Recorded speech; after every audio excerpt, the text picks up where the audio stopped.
This is going to go through the basics of creating a scene. To start out with, create a polygon cube right up here, clicking this icon, or go under Create, Polygon Primitives Cube.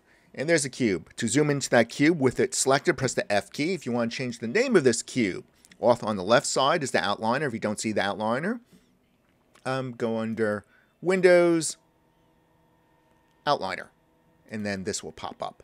Double click the name in an outliner. You could just rename this object box. It's only important for organization of your scene, especially as your scene gets bigger and bigger and bigger. All right, to change this into a pedestal where we'll create more objects around it and put objects on top of it, hold down the Option key, just as a review, and right mouse button is orbiting. Option or Alt key, middle mouse button pans, and Option or Alt key, right mouse button will zoom in and zoom out. And if you have a wheel on your 3-button mouse, you could use that to zoom in and zoom out. To create more structure to this object so it can be refined, right click and go to face level right there. And on this face level, we'll use extrusion to shape this object. Very simple pedestal with inset panels. So that's the move tool.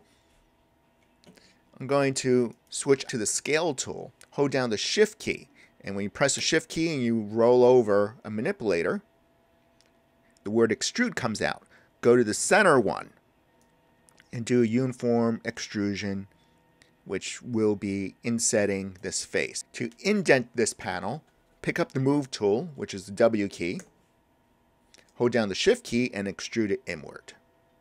And repeat this for the other sides. Selecting the face, R key for scale, hold down the shift key and drag on that middle manipulator, shift key and the left mouse button, W key for the move tool, and hold down shift key to extrude inward. Could do this 2 more times. Remember, you're on the face level, face, not the object level. Selecting this face, R key, hold down the shift key, and just inset the face, undo. And after the face is inset, hold down the shift key and just drag it backwards right into it. And I'm dragging on this arrowhead right here. And that's an extra extrusion. Let me undo that. So make sure you hold down shift and drag on an arrowhead. So this way everything's lined up 9 degrees to the plane and things aren't just going off in all sorts of directions. So last one, select the face, R key for scaling, clicking on that middle manipulator, that yellow box like this, and then W key, rotate so you have a good vantage point, and then hold down the shift key and drag it inward. Now you have an indented box. Now, this side looks a little thicker than the rest. To fix that, getting too deep into things, right-click, go to the vertex level. Press the 4 key. You can see I'm going to marquee select just those 2 vertices up there. And I'll orbit. So just orbit around holding down the Option key. Marquee select those 2. And drag them upward. And do the same for the lower 2. And just drag those down. Pressing the 5 key, taking a look at it. That's a little better. Need to make it less thick on both of these sides. So press the 4 key, looking at it at the wireframe. And wireframes can be a little challenging sometimes, but as long as you orbit around, you'll be able to find those vertices that you're looking for. I'm looking for these 2 again. Hold down the shift key and left mouse button for marquee selection. Let me click off because I had other things selected already. So I'll click off into empty space. So shift these 2. Shift during marquee selection, get those 2 and just move those over. And finally, these 2. So rotate so you get a good vantage point so you're not stepping on other vertices. If you want to do, instead of a marquee selection like this, just one at a time, just click on a vertex and rotate around so you could get that other vertex and zoom in. Hold down the shift key Hold down the Shift key, clicking this one and this one. Zooming out and move it over. And press 5 key to see your results. What happens if you come to this point and somehow things are very messed up? Well, from one point of view, it'd be great to correct this, and excellent. Starting out though, this object is at the beginning, and sometimes when it's at the beginning, it's just better to remake the whole object again. And now you can do it a little quicker.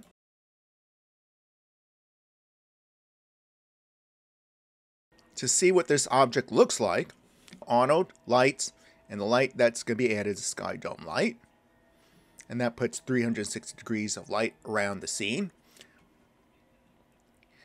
Go to Arnold and click the Open Arnold Render View. Now click this arrow. If I want to save this image, you go under File, Save Image, and you can see that there's no designation if it's a JPEG or PNG or a TIFF. For it to show up as a TIFF file or as a PNG file, you would type in box, whatever you want to call it, and make sure you give the file a name. Because without giving a name, it's going to default to a JPEG.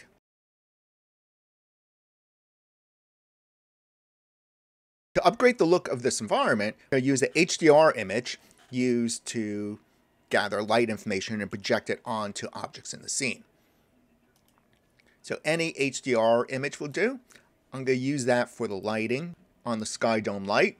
With the attribute editor open and the Sky Dome light selected, if you don't have it selected, just click anywhere in this empty space and it will be selected. You could also click in the outliner right there, the Sky Dome light. The attribute editor, Control A. If you don't see the second tab of the attribute editor, go to the color swatch and all the way to the right side, this input node. Click that checkerboard pattern. Select File, and in the tab, it should say File 1. And if it doesn't say File 1, like it says Place 2D Texture 1, just click on the File 1 tab. Click on this icon for connecting to an image in a folder right there. So that opens up the file browsing window. And select whatever HDR image you might have. I click Open. And now going back to Arnold, open Arnold Render View and click on Play. This image, lighting-wise, looks so much different now. Besides having a background, and we'll eliminate the background in a second, the lighting on this object is changed. If you want to see a comparison between before and after, in the bottom right-hand corner is a little snapshot icon. Let's just snap it right here. That creates a snapshot of this current image. To erase or unconnect this background, just click on the Sky Dome again, right there, and over the word color, roll over the word color, and then right-click on it and select Break Connection. Now the lighting has changed to a very dark light, and you can see, can't see anything in our image right down here. Click this swatch. And the first time using Maya on a Mac, you might need to add permissions for your accessibility in order for the swatch to work. I'm going to just click on this white swatch here. And this is where we started. And then you could click on this snapshot.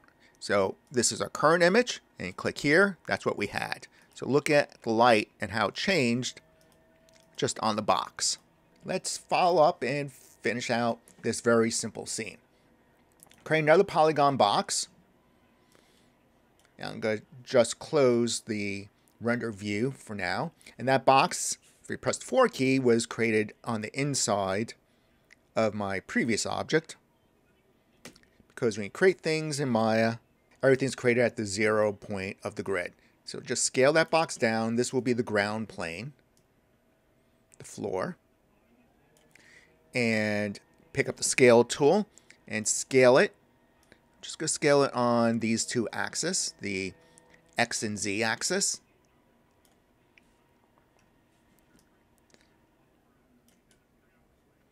Zooming in a little bit. and opening up the Arnold render view. You don't have to keep on closing it.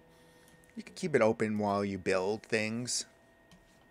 I just close it because I'm recording. To give the floor a different color, let's assign it a shader. Right click on the floor. That means just hover the mouse over that object and go to Assign New Material. And the type of material from this Assign New Material box that pops up, click on Shader and select an AI Standard Surface Shader right down here. Off on the right side, you can select a new color for this object. Maybe it's red. And it's being influenced by that HDRI map, and that's what gives it some of this realism. To disconnect that HDRI map, again, you just select the sky dome,